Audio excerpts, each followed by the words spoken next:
Good afternoon to all of you. First of all, I want to introduce myself. Myself Ankit Acharya. As an assistant, I am working as an assistant professor in mathematics in Hasmukh Goswami College of Engineering.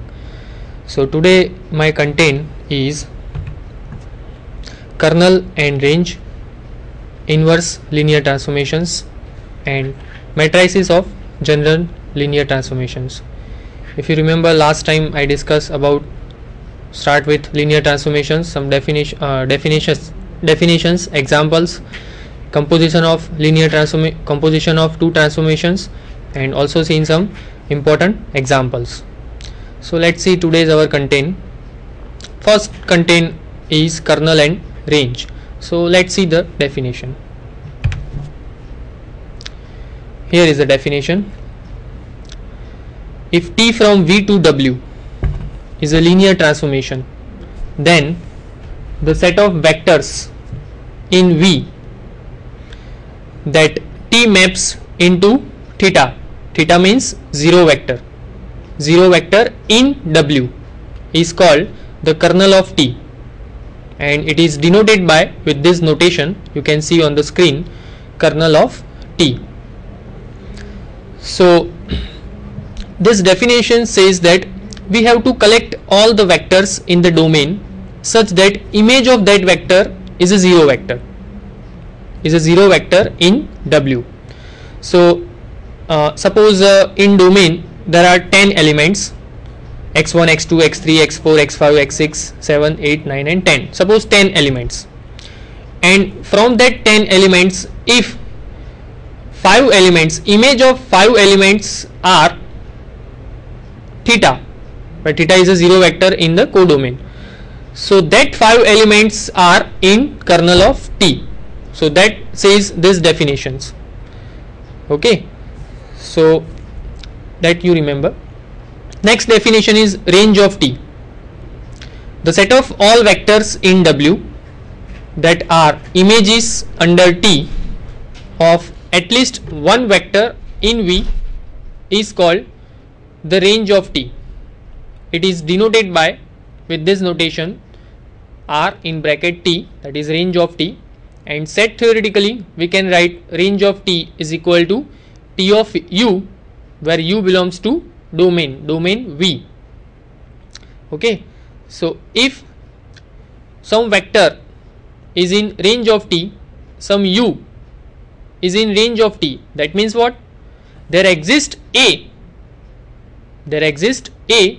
in V such that T of A is equal to U.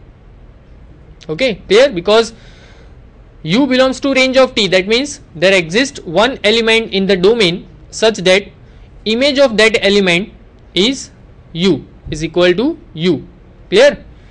So from the definition you can see kernel of T is a subset of vector space V, is a subset of domain. Always kernel of T is a subset of domain, because we basically see the domain, and from the domain we have to choose those elements such that the image of that element is equal to theta. So that's why clearly the kernel of T is a subset of domain vector space V, and the range of T is a subset of codomain W. Okay, from the definition you can see, understand. Okay, you can easily understand. So let's see next. Here is the theorem. It's very important theorem. We already seen that kernel of T is a subset of vector space V and range of T is a subset of vector space W. But more than that, kernel of T is not only a subset of vector space V, but it is a subspace of vector space V. Similarly, range of T is also a subspace of vector space W. That we have to prove here. If our transformation T from V to W is a linear transformation, then we prove that kernel of T is a subspace of vector space V and the range of T is a subspace of vector space W. That we have to prove here. So let's take first proof. To prove subspace, first of all we have to prove that kernel of T is a non-empty set. And to become a non-empty set, there exists at least one element in the set and we know that in kernel of t, theta is always belongs to kernel of t, because t of theta is equal to theta. Clearly V and W are vector spaces, so in both the vector space have 0 vector, otherwise it's not satisfied the condition of vector space. So 0 vector is always in any vector space, right? So image of theta, t of theta is equal to theta, so clearly theta belongs to kernel of t. And to prove subspace, what we have to prove? We have to choose two elements from that set, right? If we want to prove that kernel of t is a subspace of vector space V, then we have to prove, we already proved that kernel of t is a non-empty set, but now we want to prove that kernel of t is a subspace of vector space V. Okay, so we have to choose two elements, we have to choose any elements of kernel of t, and we have to prove that addition of that two element is also in the set and scalar multiplication is also in the set. That two condition when we prove that kernel of t is a subspace of vector space V. So first we have to prove that addition of any element of kernel of t belongs to kernel of t, right? So let's see. Let V1 and V2 are in kernel of t, right? We choose. So clearly by the definition of kernel of t, t of V1 is equal to theta and t of V2 is also theta, because V1 and V2 are in kernel of t, so t of V1 is also theta and t of V2 is also theta. Theta means 0 vector in W, that you have to remember, okay? So now we want to prove that V1 plus V2 also belongs to kernel of t, and for that we prove that t of V1 plus V2, that means image of V1 plus V2 is also theta, that we actually going to prove.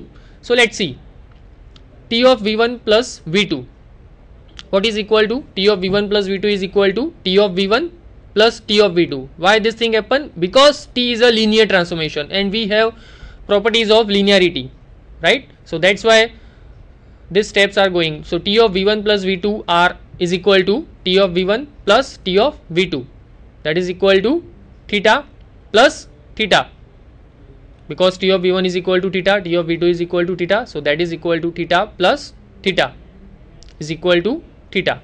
So we prove first condition that t of V1 plus V2 is equal to theta, so V1 plus V2 belongs to kernel of t. Now we prove second condition to become a subspace, scalar multiplication of theta, scalar multiplication with any vector, here not k into theta but it is k into u, k into V1. So t of k into V1 is equal to k into t of V1, that is equal to k into theta, because t of V1 is equal to theta, so that is equal to theta. So it's satisfied both the condition, so kernel of t is a subspace of vector space V. Let's prove next statement that range of t is a subspace of vector space W, that we have to prove. And for that we also want to prove that if two elements, again remember that range of t is also non-empty set. Why it is a non-empty set? Because already 0 vector in range of t, already 0 vector is in range of t, because the image of 0 vector of V is image of 0 vector in of W. So theta, which is a 0 vector in W, okay, that is belongs to range of t. Now there exist, let's take two elements from range of t, u and v. Let's u and v are in range of t.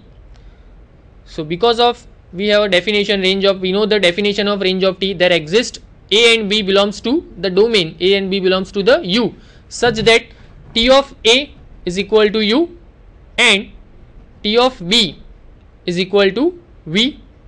Now we want to prove that u plus v is also belongs to range of t.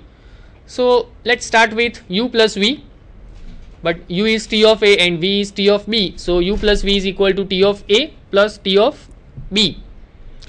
Now t is a linear, so t of a plus t of b is equal to t of a plus b belongs to range of t. Why this is belongs to range of T? Here is the reason, because A and B both are belongs to U. So A plus B also belongs to U, because U is a vector space. So it satisfied all the condition of definition of vector space. So if A and B belongs to U, A plus B is also belongs to U. And second one is a scalar multiplication. Let's take K into U, that is equal to K into T of A, because U is equal to T of A. So that is equal to K into T of A, and that is equal to T into K of A, because T is a linear, and that is also belongs to range of T, again with the same reason, because A belongs to vector space A belongs to vector space U, and K is any scalar, so K into A must be belongs to U. So we prove both the condition to become a subspace here. So range of T is also a subspace of vector space W. Range of T is belongs to range of T is also a subspace of codomain, which is a W. Here is one note that you have to remember, that if our transformation T from Rn to Rm is multiplication by the m cross n matrix A. So here A is actually the standard matrix. Last time we discussed about that how we define a standard matrix, right? Here T is a linear transformation from Rn to Rm. So that you have understand that how we define standard matrix. Okay, so if T is a transformation from Rn to Rm and A is multiplication by the standard matrix A, then kernel of T is equal to actually the null space of A, and the range of T is column space of A. So if you want to find kernel of T, we have to only find null space of A, and that we know that how we find the null space of any matrix. And if you want to find range of T, that is nothing but column space of A, that also we know that how we find column space of matrix. Okay, so it's quite easy to find kernel of T and range of T, because we know how to find null space of any matrix and column space of any matrix.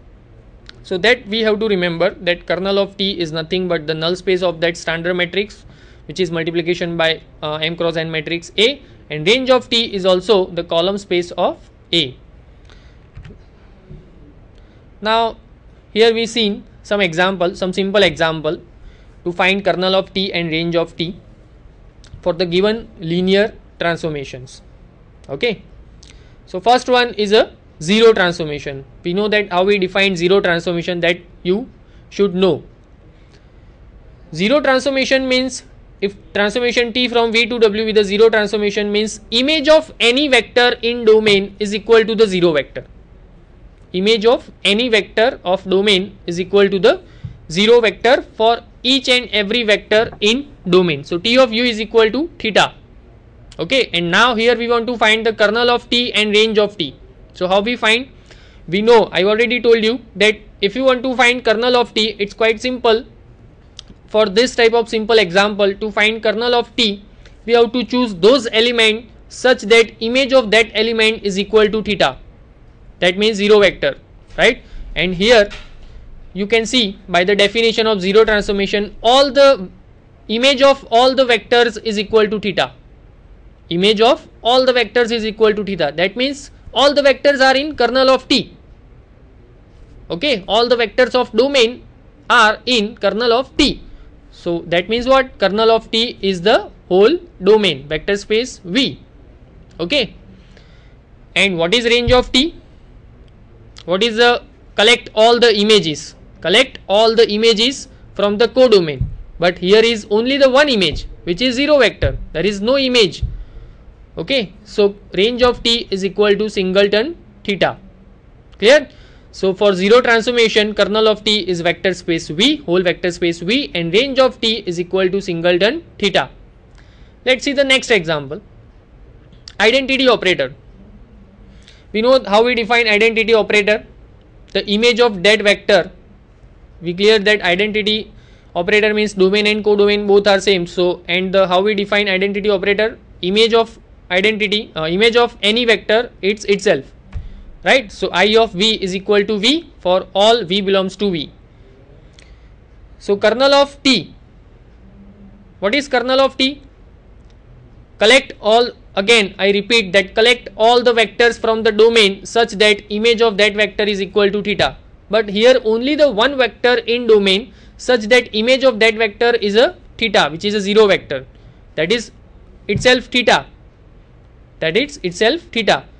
The image of, only the image of 0 vector is 0 vector in identity transformation.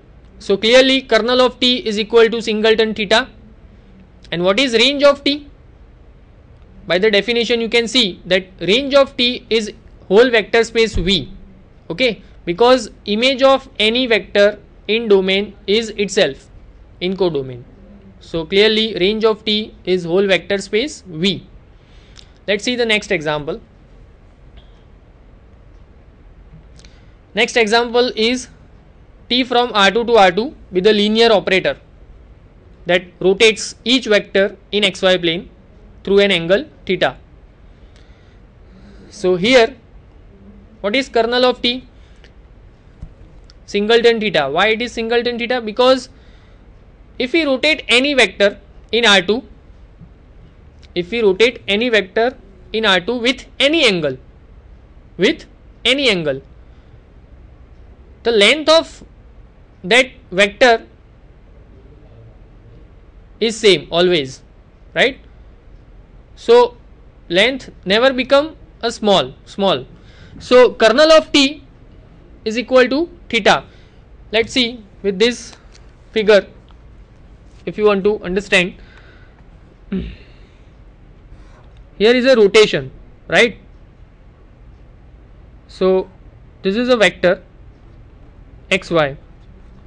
If we rotate with any angle, the length of this vector must be same, and that is never become a 0 vector because 0 vector has length 0, right? So length of that vector is always same for any non-zero vector.